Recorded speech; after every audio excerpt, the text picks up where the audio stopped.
The title of this podcast is Every Job is Your Job. Most recently, I was talking to a colleague, and we kind of connected about 6 to 8 months ago because someone thought that I would be, I don't know, a contributing presence to this person's growth, maturation, and development, both in the profession at Mayo Clinic as well as a person. And so it was humbling to be considered as someone who could possibly be inspiring in that way. And as we talked, this person reminded me a lot of my Keith 1.0. And, very disciplined, you know, serious about objectives, high standards to the point to where he is a perfectionist. And what I've learned about myself when I was on that path before I became a recovering perfectionist was that this perfectionism didn't just affect me.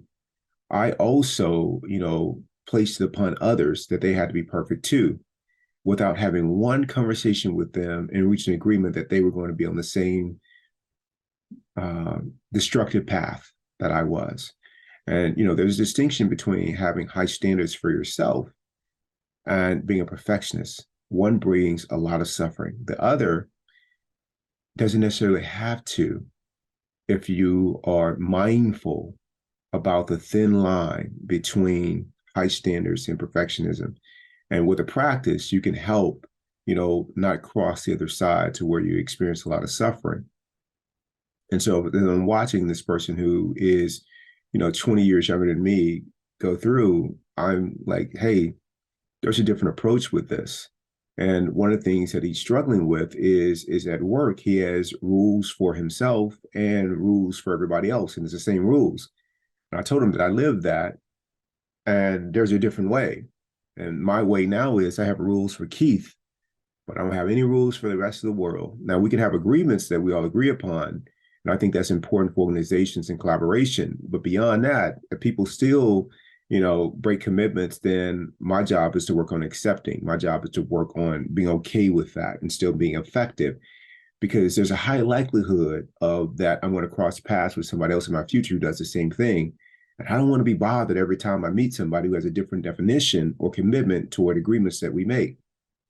And so as I'm talking to this young person, months ago, we helped him create a conversation in which he talked to the leader that he was partners with about what they could count on each other for. They reached an agreement on that, and she is meeting that agreement. But for him, like Keith 1.0, he's changed the goalposts, he's changed the finish line. And so they agreed that they would come up with a date and time in which her part of her project was due. She's meeting that just in the nick of time. But the key is she's meeting it. And now what he's doing is he's watching her behavior for how she's spending all the rest of her time leading up to that. So it's like, well, she is like taking lunch breaks. Well, lunch breaks are legal and they're actually helpful. But he doesn't take lunch breaks. So he's got these rules about that. Well, she shouldn't either. And then she is also engaged in, talking to colleagues. Well, I think that's great for camaraderie and deepening relationships in the workplace. But he thinks that time could be used working instead, so that she wouldn't be delivering her part of the project at the last minute in his mind. And I said, listen, she's met the agreement. Don't change the rules on her because you think she's wasting time when you're observing her. I said, your job is to see her as a contribution. And if she comes to you and says, hey, listen, I have this project that I didn't get to finish today, then help her finish it. Well, that's not my job. Every job is your job. And now there's a way to handle it. So, well, she comes at the end of the day to do that. Well, you tell her, hey, listen, I only have 30 minutes left in my workday. I'm happy to help you. And then you help her. And then you can have a conversation with her later that says, hey, listen, if you want my help, here's when you need to come to me to help me with it. But you can have conversations along that way and stay peaceful inside instead of this deal that is not my job. The thing that helped me change significantly was of adopting the attitude that every job is my job, especially if my mind says a problem. So if I'm walking across campus and I see that there's trash on the ground, I can pass it by. But if I get a free hand, I am more than likely going to pick it up and throw it away because keeping the campus clean is everybody's job. I walk into a conference room and the chairs are not, you know, placed around the table in an orderly fashion. I can say to myself, like, hey, listen, the last group didn't put them back, so why should I? I could do that, or I could just get busy putting the chairs back and then making it a better space for the people that come after. Because every room that I go into, I want to make it better than it was before I got there. When I'm leaving a room and all my colleagues have left, just put the chairs back, even if they didn't.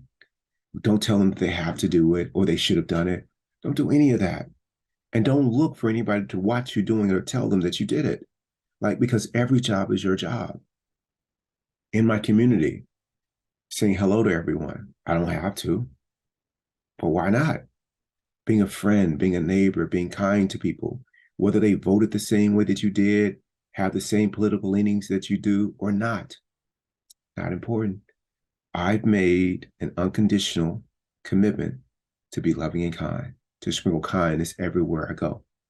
That's my job, period. I walk into a space, what I'm thinking about is how can I raise the moment? How can I serve in this space better? And I've had to really work on myself to really change from those default settings of that whole narrative that this is not my job. Every job is my job. If it's going to contribute to the greater good, if it's going to make it a little bit better for everyone in that space, or everyone who comes behind me, then I'm going to do it, period. And so, as I told my young friend, every job is your job, especially for someone who has aspirations to be a leader. You are a servant leader with an emphasis on the servant part. And when you take that on, man, life becomes so much easier. I reflect back on past relationships where I wouldn't offer, my partner's taking the trash out and I have just got in from a long day at work. I don't even consider that they had a long day at work. I was just like, I guess they're taking the trash out. No, how can I be of service? Can I help you with that? Dishes, help with the dishes. Every job is your job, period. And before you know it, you will not even let the mind set up shop to create this conversation of how overwhelmed you are and other people aren't carrying their weight. And this needs to be, you can live that way and continue suffering the whole way, or you can just do it. And what I've learned to do is just do it. When I am serving others without a narrative of watching and keeping score of what they're doing, I'm so much happier, so much happier. So I encourage you to think about this. As you think about the kind of community, city, state, country you want to live in, make being kind and being a good neighbor your job. Don't make it the job of others. Hopefully they'll do their part.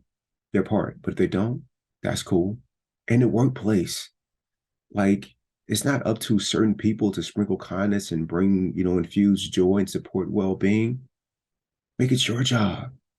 And one way to do that, that's really easy, is stop doing things that don't contribute to that. So if you're complaining, stop complaining. Like, I used to complain like it was a superpower. And then I stopped. Oh, I started feeling better. Let alone what others were feeling. They had to be relieved that Keith Jones had changed his tune. And I did. And now all I'm doing is making every job my job and serving the moment that's in front of me. I hope you will too.